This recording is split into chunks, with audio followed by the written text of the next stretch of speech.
le Barça ciblerait Luis Diaz pour renforcer son attaque. Malgré une situation économique toujours fragile, le FC Barcelone ne cesse d'explorer des pistes pour consolider son effectif. Parmi les options étudiées, le nom de Luis Diaz, ailier colombien de Liverpool, semble particulièrement attirer l'attention des dirigeants catalans. Une cible abordable et prometteuse. Luis Diaz, âgé de 27 ans, est un profil qui correspond aux besoins du Barça, notamment en raison de son talent et de sa capacité à occuper le poste d'ailier gauche. De plus, sa situation contractuelle avec Liverpool pourrait faciliter son transfert. Si les Reds échouent à prolonger son contrat, ou si l'attaquant venait à exprimer une insatisfaction quant à son rôle sous la direction d'Arne Slot, Barcelone pourrait tenter de le recruter dès la prochaine période de mercato. Un contexte favorable pour le Barça.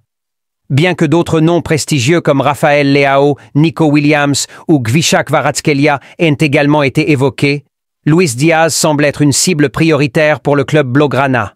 Son profil, combiné à un éventuel prix plus accessible, le place en haut de la liste des priorités, surtout si les finances du Barça s'améliorent d'ici la fin de la saison. La stratégie de Laporta et Deco. Le président Joan Laporta et le directeur sportif Deco travaillent activement pour trouver des solutions permettant au Barça de rester compétitif malgré ses contraintes budgétaires. Le recrutement de Luis Diaz pourrait devenir une réalité si des fonds sont libérés grâce à des ventes ou à des ajustements dans les dépenses du club. Cette opération serait également un signe fort de la volonté du FC Barcelone de renouer avec les sommets européens. L'arrivée de l'ailier colombien offrirait non seulement une option supplémentaire à Xavi en attaque, mais renforcerait également la compétitivité de l'équipe dans les compétitions nationales et continentales. Le Barça en crise, le cas Dani Olmo et Pau Victor au cœur des débats. Le FC Barcelone traverse une période tumultueuse avec la situation délicate de Dani Olmo et Pau Victor. Face à des contraintes financières et administratives, le président Joan Laporta tente une dernière manœuvre pour débloquer la situation et permettre à ses joueurs de poursuivre leur aventure sous le maillot blaugrana. Une impasse administrative préoccupante, Dani Olmo et Pau Victor se retrouvent dans une situation précaire après avoir été désinscrits de la Liga en raison des difficultés financières du club. Malgré des efforts pour répondre aux exigences économiques de l'organisme, le Barça n'a pas été en mesure de prouver la solidité de toutes ses sources de revenus. Cette impasse reflète les défis financiers auxquels le club est confronté depuis plusieurs années, exacerbés par la pression de maintenir un effectif compétitif. Malgré cette désinscription, le FC Barcelone reste optimiste quant à une issue favorable. Les discussions avec la Liga se poursuivent, tandis que le club met tout en œuvre pour prouver la viabilité de ses opérations financières. Un dernier recours orchestré par Joan Laporta, accompagné de Rafa Yuste, a soumis avant la date limite une série de documents visant à justifier les revenus nécessaires à la réinscription des deux joueurs. Ces documents concernent notamment la vente des loges VIP du Spotify Camp Nou, une opération évaluée à environ 100 millions d'euros. Cependant, la Liga n'a pas encore validé ces documents, arguant que certains aspects de l'opération, tels que les délais de paiement, ne répondent pas encore pleinement aux exigences. Laporta espère que cette initiative, réalisée dans le délai imparti, suffira à convaincre l'organisme footballistique de revenir sur sa décision et d'autoriser les inscriptions. Un jugement attendu dans les jours à venir. Le verdict de la Liga est crucial pour l'avenir d'Olmo et Pau Victor au sein du Barça. Si l'organisme valide les documents soumis, cela pourrait marquer un tournant positif pour le club catalan. Dans le cas contraire, les joueurs pourraient être contraints de quitter le club, un scénario que Laporta souhaite à tout prix éviter. Cette affaire met une fois de plus en lumière la complexité de la gestion financière du FC Barcelone, alors que le club tente de jongler entre ses ambitions sportives et les réalités économiques. Frenkie de Jong, un départ du Barça en vue? Frenkie de Jong, milieu de terrain néerlandais du FC Barcelone, a récemment laissé entendre qu'il pourrait quitter le club catalan, évoquant sa déception quant aux performances de l'équipe depuis son arrivée. Dans une interview accordée à Vetbal International, le joueur a partagé des déclarations qui ne manqueront pas de faire réagir. « Quand j'ai signé à Barcelone, je pensais remporter bien plus qu'une Liga, une Coupe du Roi et une Supercoupe d'Espagne après 4 ans. Ce bilan me déçoit. Il y a des choses qui se passent en dehors du terrain que l'on ne peut pas prévoir. Concernant mon contrat, je ne m'en préoccupe pas pour l'instant. Je veux jouer au football. Ensuite, je discuterai avec ma famille et mon agent pour décider de mon avenir.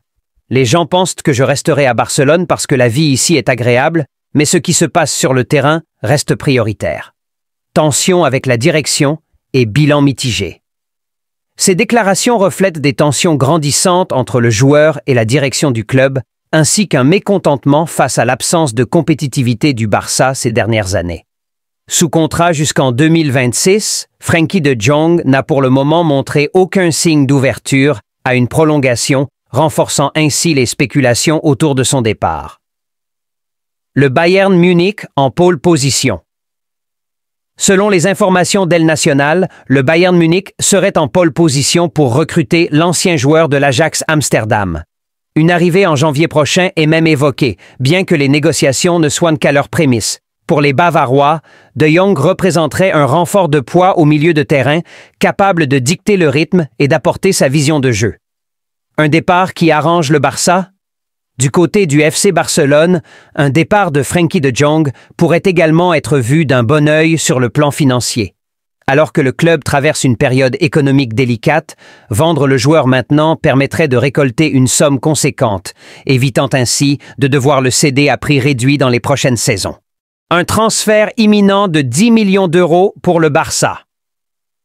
Alors que l'attention reste focalisée sur les complications entourant l'inscription de Dani Olmo et Pau Victor, le FC Barcelone s'apprête à conclure un transfert estimé à 10 millions d'euros. Ce mouvement pourrait marquer une étape importante dans la gestion des joueurs sous-utilisés par l'entraîneur Hansi Flick, tout en offrant au club une petite bouffée d'air sur le plan financier. Une période délicate pour le Barça. Ces dernières semaines, le FC Barcelone est confronté à des performances décevantes sur le terrain, auxquelles s'ajoutent les défis administratifs liés à l'intégration de Dani Olmo et Pau Victor. En raison de ces contraintes financières, le club n'a pas la liberté de se renforcer significativement cet hiver. En revanche, il s'efforce de rationaliser son effectif en se séparant de certains joueurs ayant une valeur marchande intéressante. Eric Garcia. En route pour Gérone. L'un de ces joueurs en partance est Eric Garcia. Formé à la Masia et de retour d'un prêt fructueux à Gérone, le défenseur central peine désormais à trouver sa place dans l'effectif blaugrana. La concurrence est rude avec des joueurs comme Pau Cubarsí, Íñigo Martínez, Jules Koundé, Héctor Fort en défense centrale et Frenkie de Jong, Marc Casado ou encore Pedri, qui contribue également au verrouillage des postes défensifs et au milieu. Face à cette situation, Gérone a manifesté son intérêt pour conserver définitivement Eric Garcia. Selon les dernières informations, les deux clubs sont sur le point de finaliser un accord d'environ 10 millions d'euros. Une stratégie nécessaire pour le Barça. Pour le FC Barcelone, ce transfert s'inscrit dans une politique visant à maximiser les revenus tout en réduisant la pression sur sa masse salariale. Bien que l'objectif principal reste d'enregistrer Dani Olmo et Pau Victor, ces petites manœuvres financières pourraient jouer un rôle crucial dans la gestion à court terme des contraintes économiques du club.